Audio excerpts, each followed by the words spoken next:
Good evening. This is Mae Brussell. The title of this one-hour broadcast is World Watchers. It's program number 768, August the 25th, 1986, and another month has gone by much too quickly. The Reaganism of the week is the one that he told reporters in Chicago August the 12th. They asked him about his urinalysis for drugs, and Reagan expressed confidence in the results. He said, "I know what I put in." Unbelievable. A tiny publishing firm is going to print the Meese Commission report on pornography. The company is going to distribute it, their printing, through Dalton and Walden Books, and it will be available in September. The paperback that they have is 650 pages. It's $9.95. And it is a fundamentalist Christian organization and printer that is getting out this wonderful set of information for you about pornography. I called them today to ask the difference between that volume and the one the Congress is printing, the government printing office, because there is a difference in case you rush to buy one. The government printing office for the book on pornography is $35.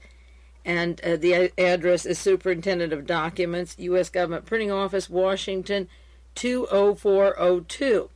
They even take credit card numbers. You can call 202-783-3238 and charge it to your account. It's going to be a bestseller. The difference between the $35 of the Government Printing Office and the $9.95 in the paperback, one is 650 pages, the other is 1,968 pages, and what they have deleted, they've reprinted and deleted, was the appendix on organized crime.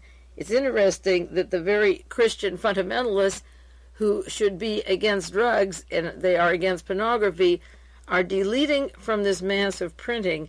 There's a chapter on organized crime in there, but the appendix with a good deal of the material, 1/3 of the material, about organized crime is left out by the Christian fundamentalist bookstores. I think we would have to ask why they chose not to let us know about organized crime. There's a lot of talk in the Philippines about opening up the murder trial of Mr. Aquino and Benigno Aquino, and last week the police had a suspect in the Aquino plot.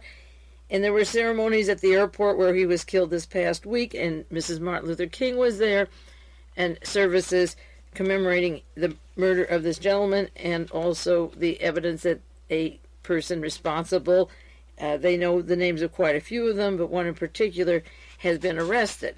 And it just boggles my mind, the curiosity that has gone on these past few years in trying to find out and pinpoint the murderers of Benigno Aquino Jr. There isn't that same interest in the United States in opening up the Kennedy assassination. And when the House Select Committee wanted to do it and did it and closed up the material more tight than even the Warren Commission did, giving another 75 years of top secret, nobody asked the reason why.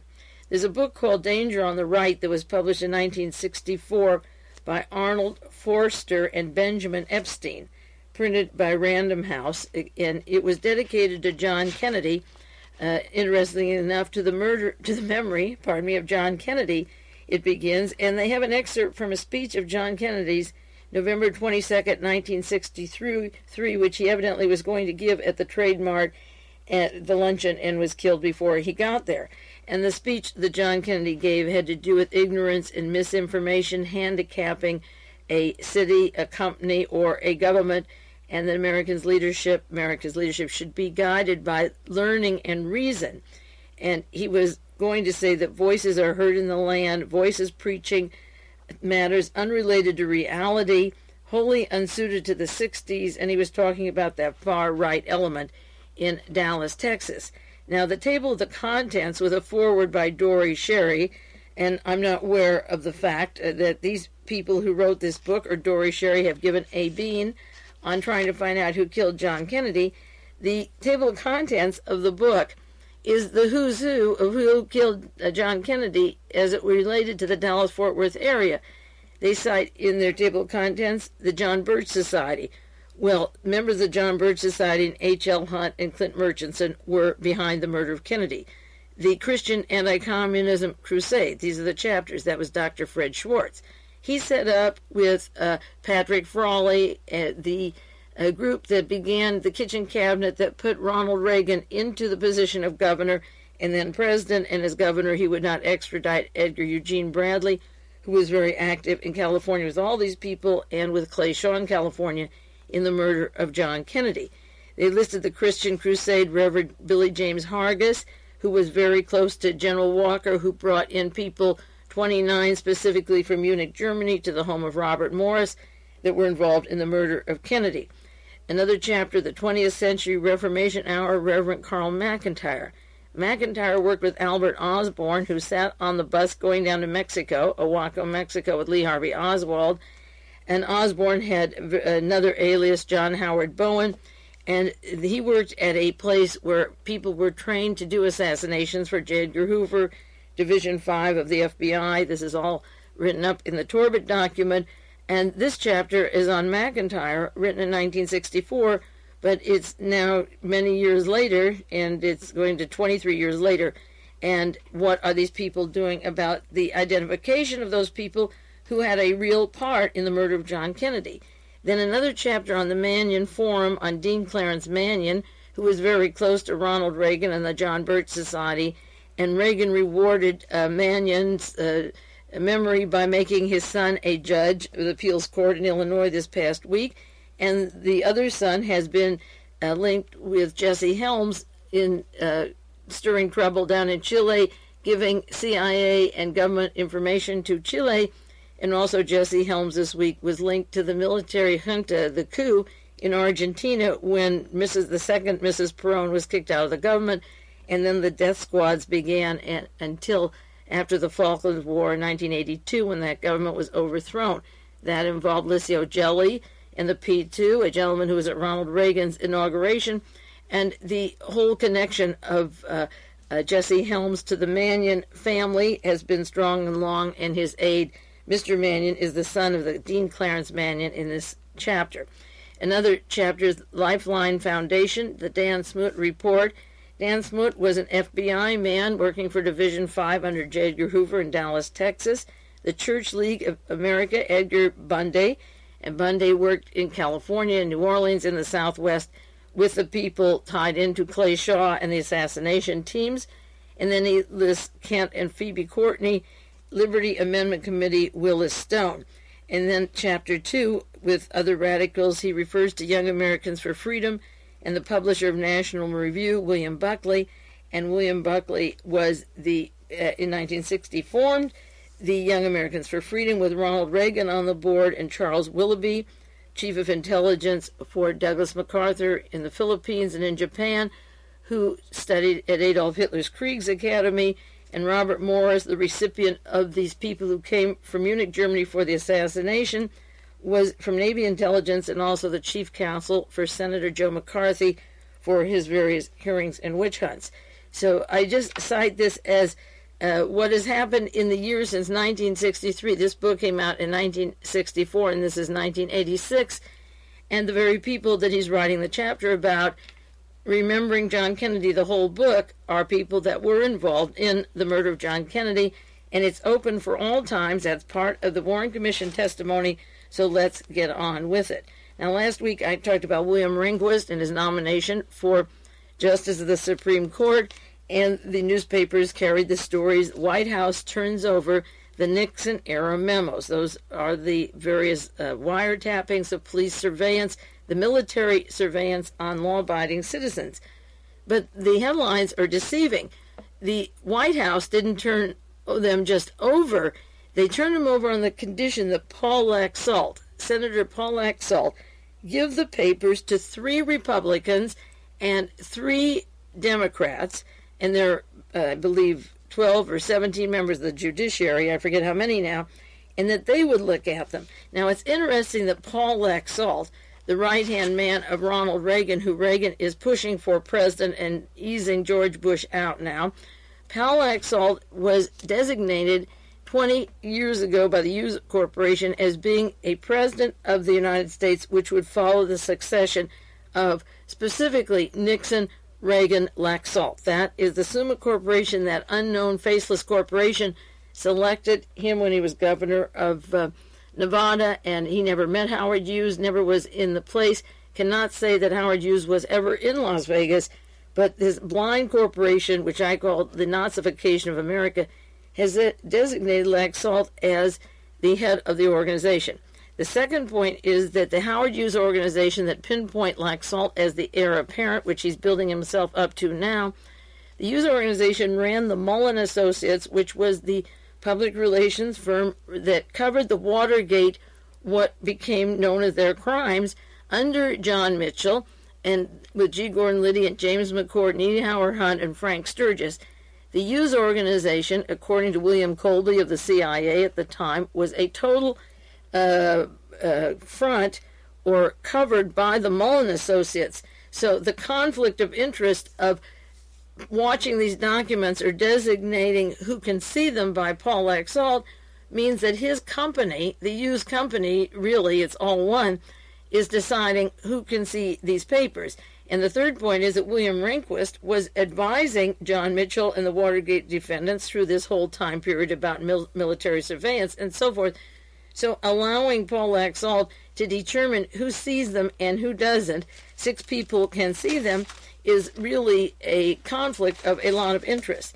Now, you might have read this past week that Rehnquist can't remember about the Army spying. They asked him about a 1969 memo in the Justice Department saying the military can spy on anti-war protesters, and he said, I have no recollection of participation in the formulation of the policy.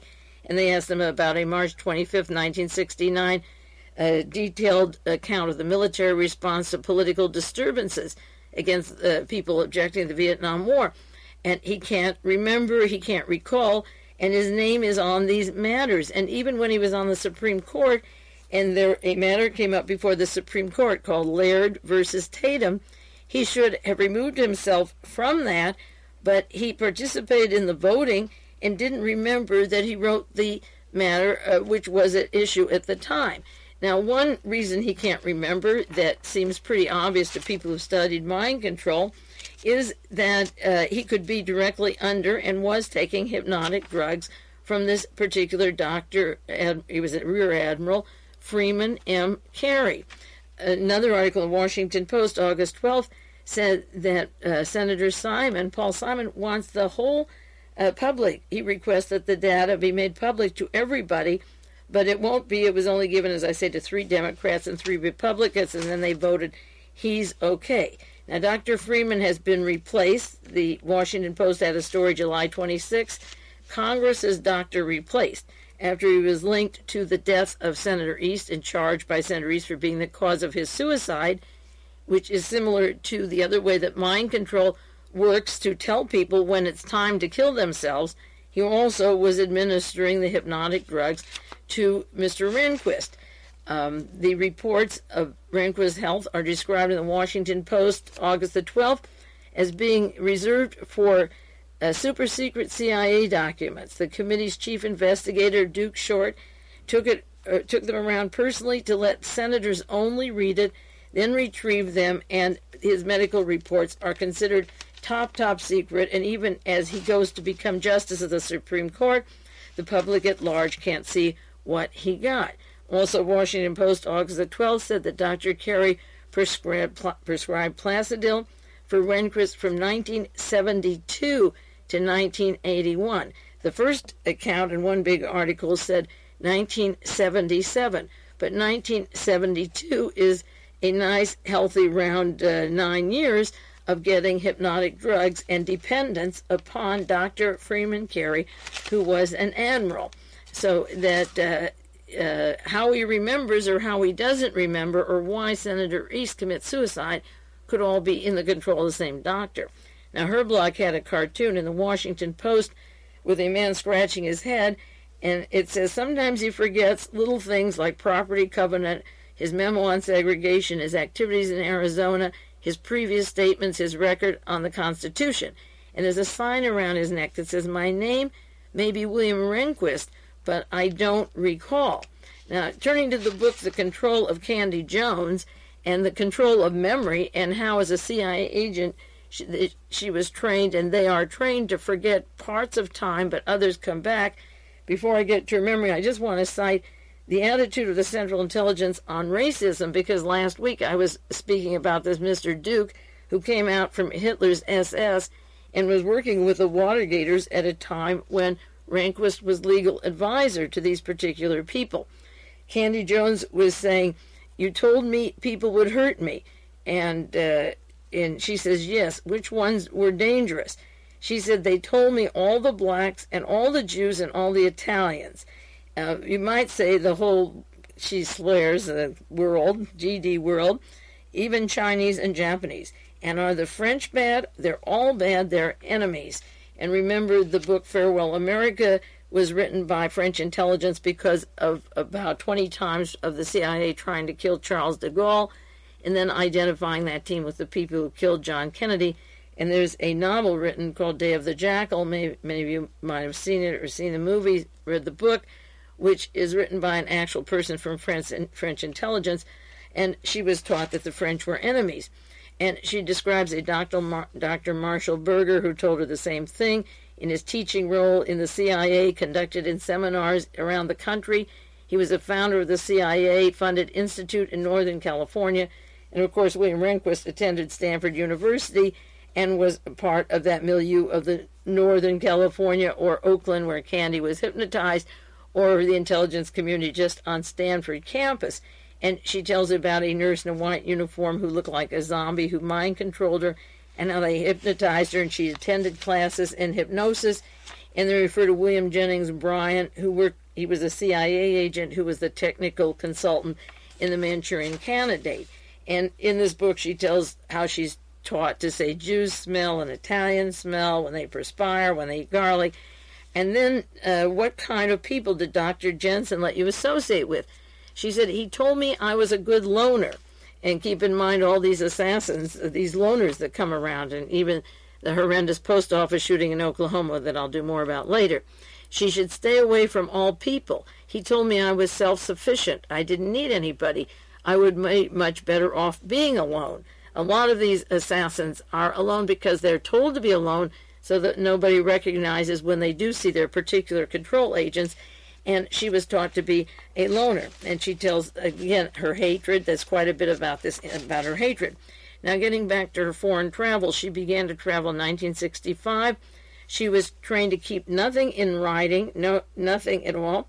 Other aspects of the amnesia about her work with Dr. Jensen and the CIA were the skilled use of hypnosis and drugs that were responsible for gross and global loss of memory.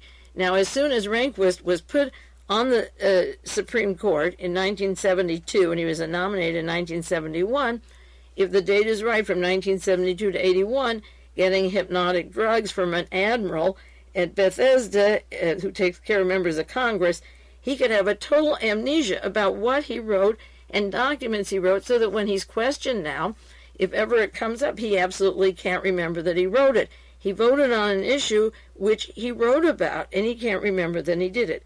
She said that Dr. Jensen and the CIA, as I say, were skilled in the use of hypnosis and drugs, and they've acknowledged that Rehnquist was getting hypnotic drugs, and that is responsible for her gross and global loss of memory. Incidentally, Candy Jones surfaced at the time of Watergate. She's still on the radio, I believe, in New York City on ABC.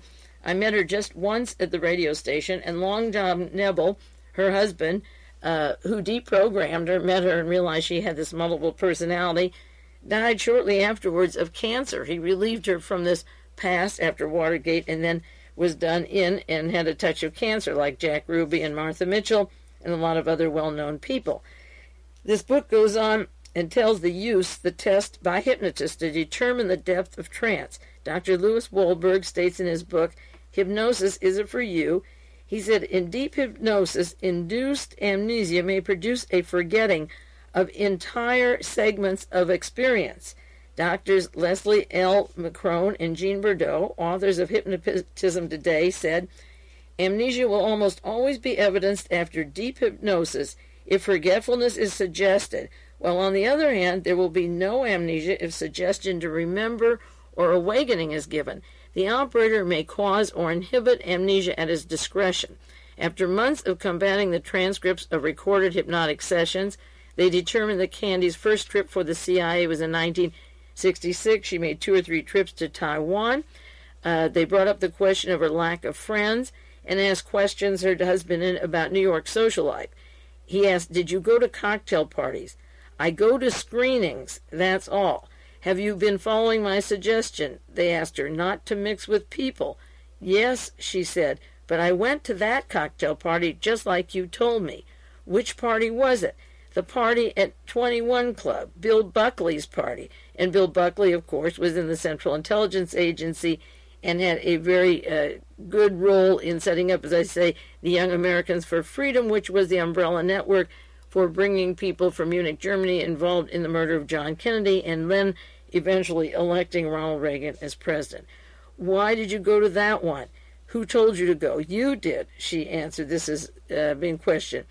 "I had the picture taken." "What picture?" "You know, the one I brought to you. You've got it." "Why did I want the picture?" "I don't know. I don't know anything." And then she was asked, "Did Bill Buckley treat you nicely?" "Yes, very nicely." And of course, Bill Buckley was in the CIA with E. Howard Hunt down in Mexico, and he's the godfather to Hunt's children. And this is a sample of just one book of a woman working for the intelligence community whose mind was erased, and that's easily the explanation why a man like William Rehnquist may remember laws or constitutional questions that he was trained to do in law school. But the parts of his life that they want to forget, the entire Justice Department, when he worked and advised Richard Nixon and G. Gordon Liddy and John Mitchell, and the Defense Department to do illegal things to bend the Constitution to their own particular liking, all of that from 1972 to 1981 could be thoroughly erased under the hands of a doctor like this. And then in the last part of the control of Candy Jones, they tell how her control artist tells her go down to Paradise Island and jump off a certain place where it would have been a sure suicide and death into the rocks, and her husband saved her at that point. So just as Senator East leaves a note that Dr. Carey was responsible for his death, this doctor had administered hypnotic drugs as well as other medications. So on the one hand, the same person could tell him to kill himself, and Senator East was aware that he was being told to kill himself, as was Candy Jones. And on the other hand, he could tell William Rehnquist to forget everything you did, which Rehnquist has done. So the common denominator between these people is very important. Now, several listeners to World Watchers sent me a column in Nation magazine that is very, very important, dated August the 16th, 1986, that precisely is the point of all my research, if a certain article could summarize it. It's surfacing now. It was written, a letter to the editor, by a man, John Fried, F-R-I-E-D, who was legal consultant to the judges at the U.S. war crimes in Nuremberg. Now, June the 7th, in Nation magazine this past year, Robert Sherrill wrote an article called The Golden Years of an Ex-Nazi, and it's about Arthur Rudolph, who came illegally in this country, who was a war criminal, who was brought here after 1945, who violated immigration laws and a specific order of President Truman not to bring him to this country or to bring Nazi criminals to this country. And this letter goes on to say that Walter Dornberger, an ex-general, made a similar successful career in the United States. And I might say, in my first published article, Why Was Martha Mitchell Kidnapped?, which has to do with the Rehnquist era, it goes into the Nazi connections in the United States of Walter Dornberger and Werner von Braun that I'm going to read now. Walter Dornberger, an ex-general, made a successful career in the United States. In 1932, when Hitler, just a year before Hitler became finalized in his total dictatorship, he put a 20-year-old genius, Werner von Braun, in charge of rocket development for the German army. In Jack Mano's book, Arming the Heavens, on March 27, 1939, Dornberger and von Braun demonstrated to Hitler under development of Punnemann that they could make a rocket, a bomber that could hit New York City. Shortly after Dornberger became a Sultan to the United States Air Force, by 1947, he jumped the oceans and came to the United States. He started work on a project known as NABS, Nuclear Armed Bombardment satellites to build a system of satellite orbiting in space that would fire nuclear arms on command from Earth. It also took under study Dornberger's BAMBI, those initials BAMBI, which stands for Ballistic Missile Boost Intercept Project, envisioning satellites from which anti-ballistic missiles could be launched automatically from space. In the 1950s, Dornberger became vice president of Bell Aeronautics Corporation, and this letter doesn't say that Bell Aerospace was located in the Dallas-Fort Worth area, and then when Marina Oswald and Lee Harvey Oswald were in the Dallas-Fort Worth area, they immediately made friends with Ruth and Michael Payne, working for Walter Dornberger of Bell Aerospace, and Lee Harvey Oswald having had security clearance in the Marines. Dornberger was vice president of Bell Aerospace, and together with Werner vonBraun, who was an advocate of space war preparations. On June 6, 1958, and you can look this up in the New York Times, Mr. Dornberger told members of a meeting of the American National Missile Industries, "Gentlemen, I didn't come to this country to lose the Third World War. I lost two." This is in 1958, getting ready for World War III. The German ex-general correctly surmised that the assembled American industrials would accept his implication that nuclear war for World War III would take place partly in outer space, and that America would be working with Germany this time and not with the Soviet Union. They'd be fighting the Soviet Union. The article in the New York Times failed to cause any public indignation. Yet it must be realized not only that some of Hitler's scientists have been the leading exponents of nuclear and space war, but that preparations for nuclear and space war are a direct continuation of Adolf Hitler's war, which is a fact that I have written about and researched ever since I made the connection of Lee and Marina Oswald to the Paynes and Dornberger and Bell Aerospace, and then in 1970s got the Torbett document identifying the role of Werner von Braun and Dornberger and Roy Cohn through Lionel Train and General Medeiros with the Nazi connections to the John Kennedy assassination. This letter concludes, "The black art of death dealing is being perfected in a manner that dwarfs even Hitler's diabolic intentions. It is imperative for the world to finally break the spell of Hitler's curse," and it's signed John Freed. Now, another article following that, August the 12th, 1986, just 2 weeks ago, or a week ago. General Accounting Office called to probe the Pentagon space program, and this is very important, expressing alarm that the military is trying to take over the nation's space effort. The ranking Democrat on the Senate Subcommittee on Space has asked the General Accounting Office to examine the Department of Defense space programs. Senator Don Regal says the Pentagon space budget, which is $15 billion, is almost twice the budget of NASA, which is $7.3 billion in arms, and to determine, among other things, whether the Defense Department is duplicating NASA's programs. He wants to know if the space agency is getting paid for the services it performs for the Pentagon. NASA isn't separate from the Pentagon, and the Pentagon has a budget in space of $15 billion, and this is just a week ago, and this is a continuation of what Adolf Hitler gave us, moving it to this country as soon as the war was over. In a letter to Controller General Charles Brashear, who heads General Accounting Office, Mr. Regal, Representative Regal of Michigan, said the Pentagon spends more than $15 billion for space. As I said, NASA has $7.3 billion, and the Air Force has another $2.5 billion for space, and Air Force should be part of the Pentagon. The complaints about the Pentagon is a growing matter because the space program has been pushed aside and their future is limited, and there's only mostly going to be military from now on.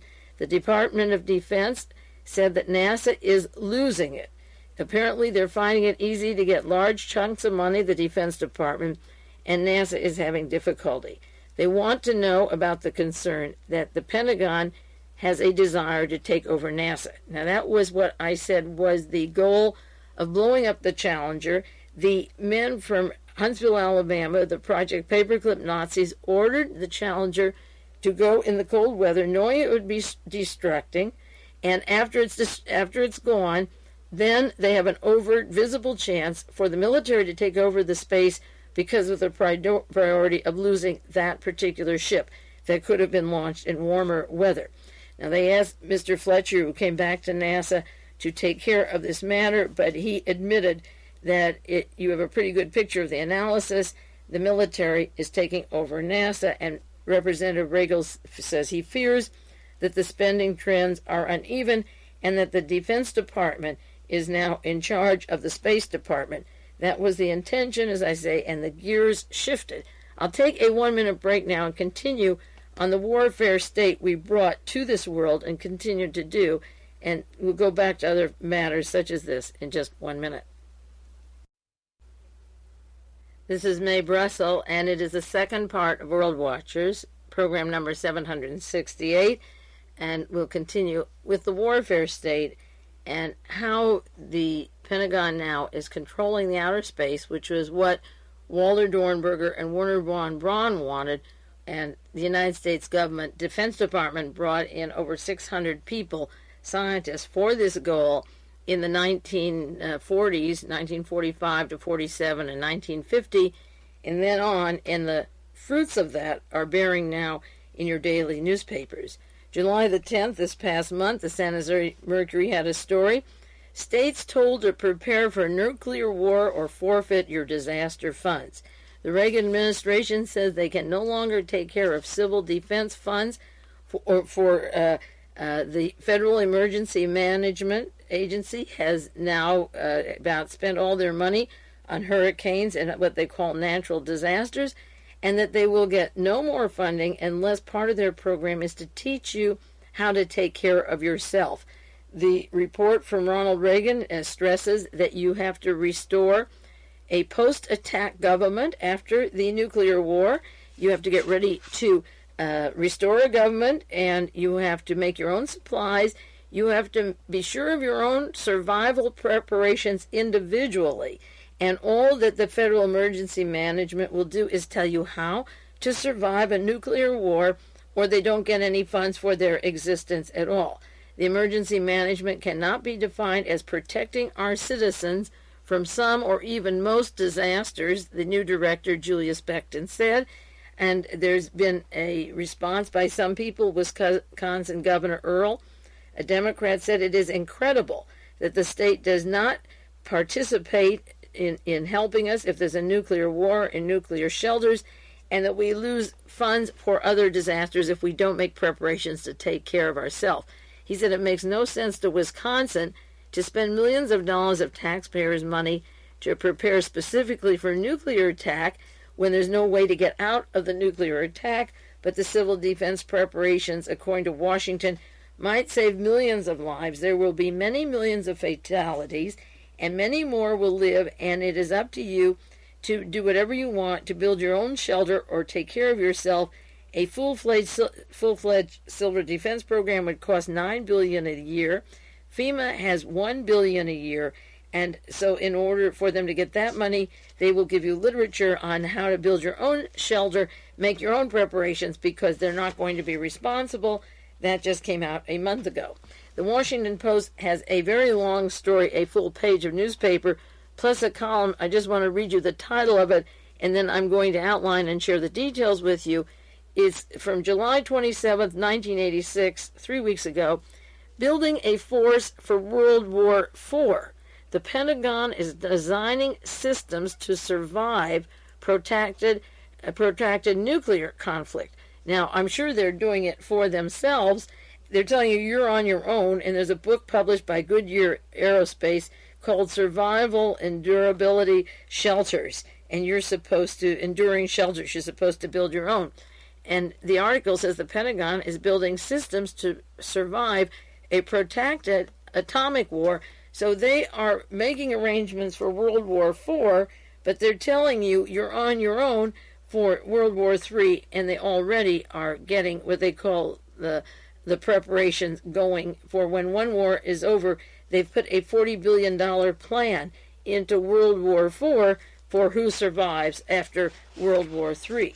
Now, something scary to go along those lines is the purchase of Ross Perot and the secrecy by which he purchased land in the Dallas-Fort Worth area.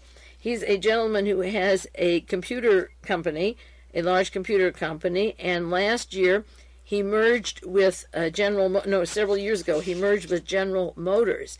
Ross Perot was appointed to the board of directors in 1984 to General Motors. He was born in Texas. He graduated from Annapolis. He was in the U.S. Navy. He worked for IBM and then started a company that just by acquisition of GM was $2.55 million merger. Ross Perot works with the CIA. He's active in supporting the Special Forces for the Missing in Action in Southeast Asia, and his politics are fairly well known to most of you. A friend listening to World Watchers just sent me a large article on Ross Perot. It came out just several years ago, and I'll share that with you soon. But Ross Perot merged with General Motors. If you read Trading with the Enemy, General Motors was one of the largest corporations to fund and do business with Hitler during the war and, of course, after the war. And then this past year, General Motors merged with Hughes Aircraft, which is that mysterious umbrella that I call the Nazification of America, long before the merger. So Ross Perot merges with General Motors with Hughes Aircraft. Now the article from the Houston Post, July 30th. Perot buys Dallas area tracts. And the thing that scares me about this is that years ago, I think in one of my articles in The Realist, I wrote about the Dallas-Fort Worth airport and the chance for extermination and taking people out of this country, that the airport was much bigger than the one they needed and that could be used as a transportation depot. And at the time of Watergate arrest, John Mitchell was planning to kidnap the anti-war protesters in Miami and take them out of the country by way of large airplanes. So this article is about Ross Perot buying 17 blind purchases of 13,000 acres around the Dallas-Fort Worth area, just surrounding the area, but doing it and not under his name until he owned 13,000 acres. The Fort Worth UPI story says Dallas billionaire Ross Perot secretly purchased first 3,000-acre parcel. Then he spent between $50 million and $62 million in acquiring 17 separate blind sales between Interstate 35 and Denton Highway between June 25th and June 27th. $50 to $60 million. The deal gives Perot 13,000 acres, or 20.3 square miles, along both sides of I-35 corridor in Denton and Tarrant counties. He took great pains to remain anonymous in the acquisitions, using the Republic Bank in Dallas. The Republic National Bank was a CIA conduit during the Kennedy assassination, and he used a trustee for blind sales until he had this. In the blind sale, an investor uses a third party to buy the land and remains anonymous. The Star-Telegram confirmed his involvement in the deal, and the agent preferred not to be named. The planned use of the acquisition has not been revealed. There are many possibilities for it. There's a lot of speculation about the lengths of particular highways there, and it says deals just don't come this big, this quiet, and this tight. So that's H. Ross Perot buying 13,000 acres around the Dallas-Fort Worth International Airport. It's the land surrounding and near, according to the Houston Post, the Fort Worth and Dallas airports, which is significant, I believe, because I've always been concerned about that particular area, and working with both sides of that international airport. It's so large you could remove large segments of the population out of the United States. Now, if all that isn't hairy enough, World War IV and Ross Perot buying 13,000 acres around the airport, particularly this is what I felt the airport was going to be used for 10 years ago.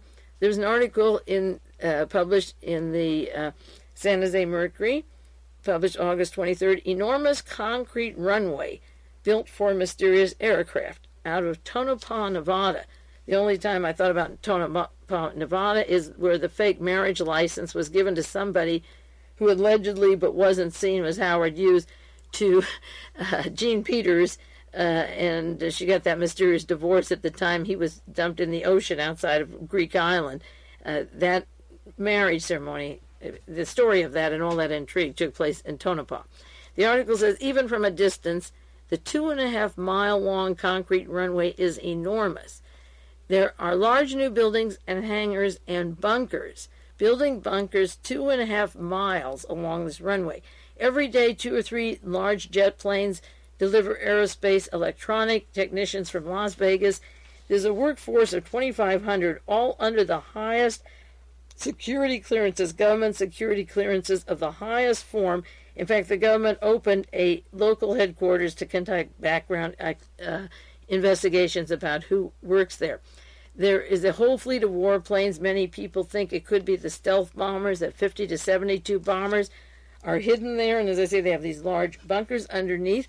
The Air Force has been very adamant about anybody getting near this 2.5-mile runways. And the article tells about various people who recently landed there or near there and were chased away. The Air Force is sensitive about attention to this isolated strip in western Nevada between Reno and Las Vegas. And just remember, this past week there was the suggestion that Paul Laxalt not only be nominated as President of the United States, but that the GOP convention be held in Las Vegas, Nevada, just a stone's throw from where all this mystery and Defense Department activity is. The article says Federal Aviation Administration maps indicate there's nothing here but a closed, unpaved airstrip. All radio and navigation frequencies are electronically scrambled so that nobody can use them except the people involved. A civilian pilot flying a restored World War II vintage plane landed there several months ago, and he thought it was a civilian airport at Tonopah. The pilot was interrogated under no uncertain terms, and he was told never to fly near that area again. Another pilot, David Day, who had an air charter service, made the mistake of intruding 1/2 mile into Tonopah. The test ranger's airspace within minutes sent an armed Air Force OV-10 strike aircraft, intercepted him, its pilot, and directed him to get out of there quickly. Now, we object the Soviet Union telling the KEEL and thinking it's a spy plane not to be 200 or 300 miles off. This guy goes about an inch over there, and they tell him to just get out of there and never get back. Tonopah officials say there wasn't much attention to this until recently. Sandia Corporation, a government-owned company, produces the nation's nuclear warheads, has used the range since the 1950s to test small rockets and missiles. Again, these are the Dornberger, vonBraun legacy that is brought to us. In the past 5 years, the Air Force has taken over operation of the range, and the article goes on to say 30% of the Tonopah residents who work at the range have contracts with the Air Force, including Ford Aerospace, Reynolds Electric, Engineering, and so forth, and all have top security clearances. There's offices to make sure of top security clearances. Now, the war plan, the World War III, forget World War IV, is taking shape in the newspapers, and I'm not going into too much detail now, but just today there was an article in the Wall Street Journal about collision course with Libya, and another story in our Monterey Herald on Libya. Libya sees exercises as plot. Now, this is the script. The Wall Street Journal tells that we're going to give Colonel Gaddafi a good lesson for his health, that it's going to be hazardous to his health actually to exist.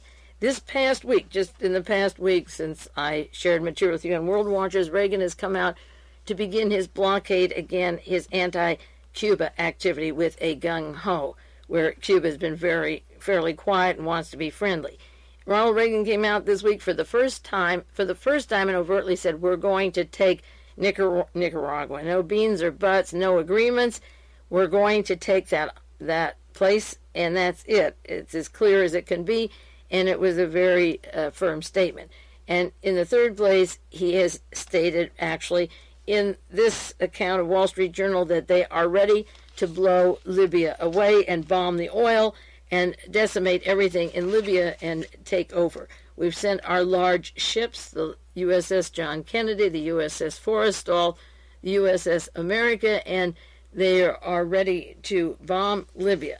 Now, we also are ready to get rid of the Libyans that are in Chad and stop Colonel Gaddafi from messing with the Sudan.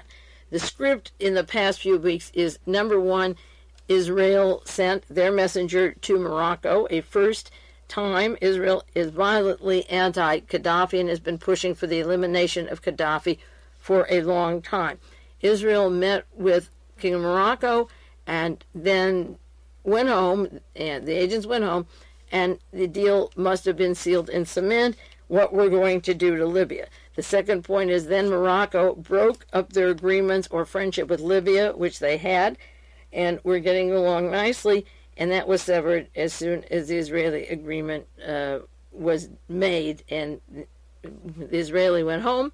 The head of the government actually was there, flew there himself, and then Morocco breaks with Libya. The third point is that Egypt was supposed to join the United States in bombing Libya before, and Mubarak wouldn't do it.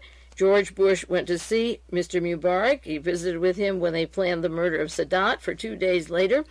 And Mubarak will be murdered if he doesn't do it. And this week, Egypt is joining U.S. military in training, joint training, which is scaring Libya, of course. Monterey Herald today, U.S.-Egypt forces, Libya sees the exercise as a plot. So Mubarak goes along with it, and he stays alive if he does it. United States and Egypt join forces in naval maneuvers and air force in the Mediterranean Sea. The fourth point is that World Vision, which is a Christian organization and a CIA front, has been sending money to Chad, and money for Ethiopia has been going to Chad, and they've been dispersing the music from the rock musicians, and a lot of it is going to this particular area, and I have articles on World Vision's role in Chad, and the Wall Street Journal mentions Chad, and they're going to bomb the part where Gaddafi has the Libyans and get them out of Chad. The fifth point is that France will join the United States in getting Libyans out of Chad. We will get our allies to go with us. And the sixth is that there is an epidemic of AIDS, very secret. I'll go into that. I hope I have time today, if not next week. AIDS, Zaire and Uganda, besides the central countries in Africa, are a hotbed of AIDS, and the epidemic is being spread. I believe it's purposeful between the United States and Belgium. Their laboratories in Zaire and Uganda will have epidemics of AIDS, as I say, as well as the central part of Africa. Africa will suffer and has suffered famine, then the huge epidemic of AIDS among the heterosexuals, and now the locusts, the rain and the locusts are coming like a biblical prophecy, and the famine, AIDS, and locusts will decimate the continent of Africa until, and while under the ground, the minerals, the gold, the diamond, and the Mediterranean and the walls around Africa on both sides of the ocean will be available. Adolf Hitler's plot that is referred to in that letter to nation is alive and well, and this is what is happening to Africa. And if you don't follow those three, then you haven't read your papers this past week.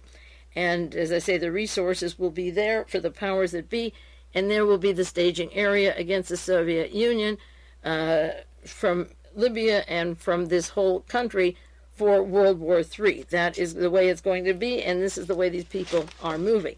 Now, before the hour's up, I do want to quickly get into a matter which has to do, again, with AIDS in Africa and with us, and if I go too fast, I'll go back to it next week. The San Francisco Chronicle, August the 20th, explains that the University of California is going to drop their testing of altered bacteria. The Advanced Genetic Sciences plan to put that bacteria, ICE minus, into the potato fields after they were kicked out of Monterey County has been stopped. The second article is the second editorial by Randolph Hearst for the San Francisco Examiner. Let the UC test go ahead. He has reasons, and I'll share those with you later, to put ICE minus on the food crops that we eat, but this has been stopped by the judge. A large article in San Jose Mercury, August the 5th, how the Environmental Protection Agency decided that ICE minus bacteria is safe. And for those of you who are not familiar with this language, I've done about 8 broadcasts on advanced genetic sciences and the intent to put live genetically altered bacteria on food substances, strawberries, and other fruit trees and potato crops, and the danger of it. Now, this article in San Jose Mercury cites, it's a question and answer article, will it hurt plants, animals, or people? And it goes on to say some strains of Pseudomonas syringae are known to cause disease in plants. For that reason, the EPA required Mr. Lindau from AGS, the University of California, to test bacteria in 80 plants, including crops and weeds. A cousin of the bacteria, Pseudomonas fluorescens, has been implicated as a cause of disease in people whose immune systems are weakened by cancer. Another article in the Los Angeles Times, and these are large, full-page articles. These aren't little columns. This is August 17th, LA Times. The worries build over the release of bacteria altered in the laboratory. And it tells about the distress over genetically altered bacteria that was going to put on potatoes to save them from frost.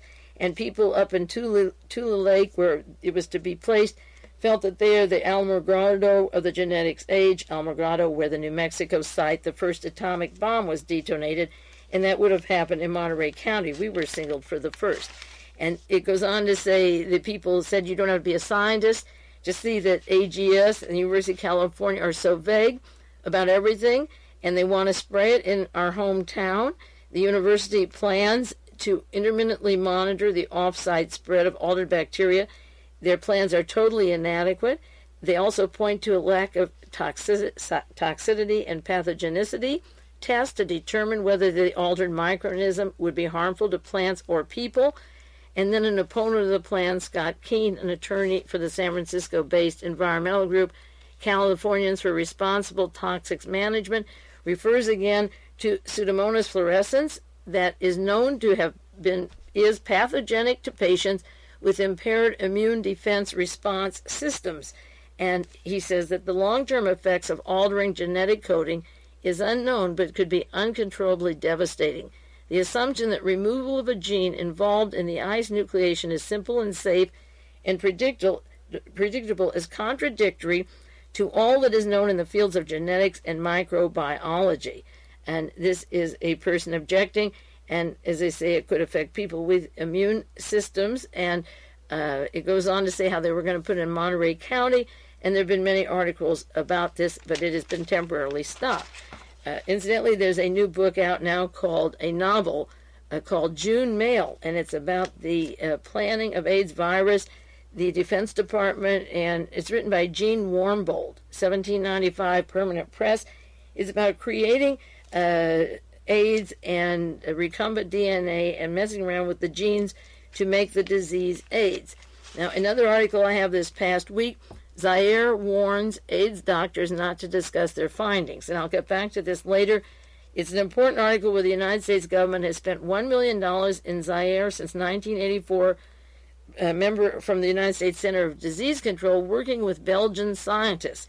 Now, Mr. Boucard from Belgium is the head chairman of Advanced Genetic Sciences, and according to one account, he'd be in Belgium 2 weeks and fly to Oakland and back to Belgium. And there is a distinct relationship between the bacteria, originally some of this altered genetic bacteria, the virus, being made in Belgium and also Sweden, and being tested in California on our foods, and particularly with the Mexican farm workers, and then up in the potato fields. Next week, or maybe in a few minutes, I'll get back to the secrecy of Zaire. They won't tell how many people have AIDS, how many they're treating. It is a very, very top secret between the Center for Disease Control in the United States, Belgium, and the Zairean government. All they will say is it's sexually transmitted by heterosexuals in Zaire, but this is a top secret operation that we've spent $1 million for so far, at least in 1984. The information on that comes from July 31st, 1985, the Washington Times. Now, the article I want to get to before I conclude this hour is from the San Jose Mercury, July 19th. And it's about the Pasteur Institute. That's where Rock Hudson went for his AIDS treatment. It tells about a scientist there, Francois Kelly, who got suspicious. She died of cancer, and she was exploring the link of her work to the Pasteur Institute. And then another researcher died, and 5 people have died recently there. And they believe these findings have important implications for people who work with the tools of gene splicing technology, man-made viruses, altered bacteria, cloned genes, chemicals, and radioactive instruments. Now, what I'm trying to say is that the admission of Advanced Genetic Sciences, which is funded by Roman Haas, and they have direct connections to IG Farben and DuPont and the chemical companies that arranged genocide for Adolf Hitler during World War II at the various concentration camps, and through chemical biological warfare techniques have been perfecting this for a long, long time. besides genocide in Africa that is taking place, it could be coming to our farm communities throughout the entire United States, and start with the farm workers. This article is about the concerns at the Pasteur Institute, the 5 people who got cancer, how they're working with gene splicing, man-made viruses, that's what you see with AGS, the altered bacteria, and 5 workers working with this have died of cancer so far, and by their own admission in these various articles coming out about AGS, this particular altered bacteria could affect and be harmful for people with a weak immune system. Now, this article goes on to say that while they're studying this now, the gene engineering, which they call fairly safe, the genetic engineering poses no danger, but the scientists acknowledge at the Pasteur Institute and elsewhere that the technology is too young for its full risk to be apparent. If a disease-causing clone does cause cancer, people exposed in the 1980s might not get sick for 20 years or more. So for AGS to say, we sprayed the trees, or we were in Watsonville and nobody dropped dead of cancer, that isn't the way it works. You know, children who chew the edge of cribs, I've mentioned it before, that had lead paint, they died 20 years later, started to die because the lead got into their system and it took 20 years to die. And this story is about the debate of the experts into genetic manipulation. And it says since the 1970s, this has been very active, splicing genes and so forth, and taking cells of different species and manufacturing life forms in the laboratory. From the beginning, critics feared that the creation of deadly, uncontrollable organisms could do these things, such as cause cancer. And it's interesting that the people working with that, 5 out of a team of 200 at least now have cancer, and it may be just as the people that lived in Nevada had cancer, or people who were sprayed with Agent Orange, or down in the Bikini Atolls. It takes a long time for the fatality to show up, but right now people working in the laboratory with man-made viruses and altered bacteria are dying from cancer, working with it in the laboratories, and this is what they want to put on our food.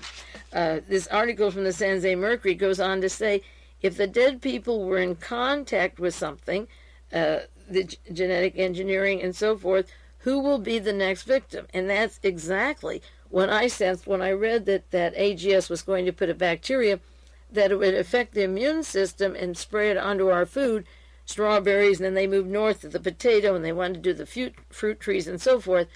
If it's affecting the people who are making it, who will be next? And it's, again, like the mobile gas chambers Adolf Hitler had that started small and they went on next. And this article is asking who will be next and what are these dangerous substances. This is by Fran Smith, San Jose Mercury, July 19th. And interestingly enough, I've been watching the articles on the children who have AIDS, because they have a similarity in appearance which looks like a genetic malformation, and I don't see how a virus could make them affect them in this sense. There was an article August 12th in the New York Times, AIDS infants malformed, and it tells what children infected with AIDS, whose mother had AIDS at the time that they were pregnant, they all have the same appearance: box-like forehead, 70% abnormally flat nasal bridges, more than half oblique, wide-spaced eyes, flat noses, unusually full lips, 70% exhibited microcephaly, unusually small heads. And there's a report in July in the American Journal of Diseases for Children, if you want to read it. Researchers studied 20 children, 5 months to 6 years old, whose mothers had intravenous drug and so forth. And these children who have AIDS and got it from their parents have these similarity appearances. And I might have mentioned, I haven't done a broadcast, and I've been wanting to, on that disease progeria, where children are born and then keep their small bodies and their small appearances, but are full grown. And Meg, one of the most famous of those the team died, and a few years ago they all went to Disneyland. And I believed at the time that they were genetically mutated due to something given to the mother when she was pregnant, trying to make a small species, which the space people, NASA, said they would like to genetically alter people to be on space because they'd be small and work better. And I believed at the time, and I'll have to update this for you, I keep promising, and I haven't done it, but the similarities between these children, progeria, is pretty interesting, and then they stay small. Again, this article says those infants stay small. So I'm talking about a lot of things this evening, and next week I'll continue with biological weapons. Coming back, New York Washington Post had an article on the success of gene altering, that we should use biological weapons and alter people, that they've had so much success in the last 5 to 10 years in biotechnology, more new foods, more pharmaceuticals, and fertilizers. Fertilizers are so successful that you can use them as biological weapons.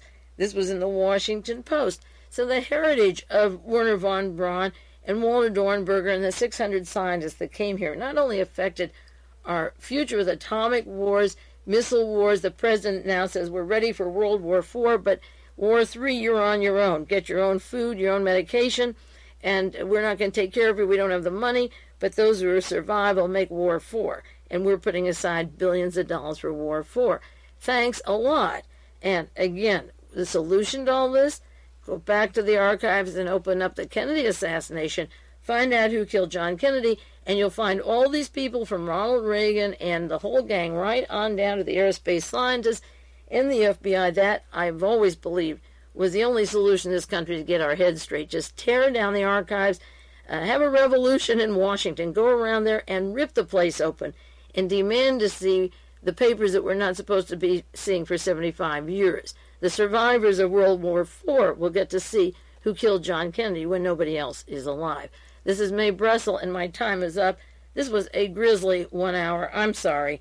I didn't make it bad. The news was bad, and I'm sharing it with you because it really is scary and it is disgusting. This is Mae Brussell, and I'll be back with you next week.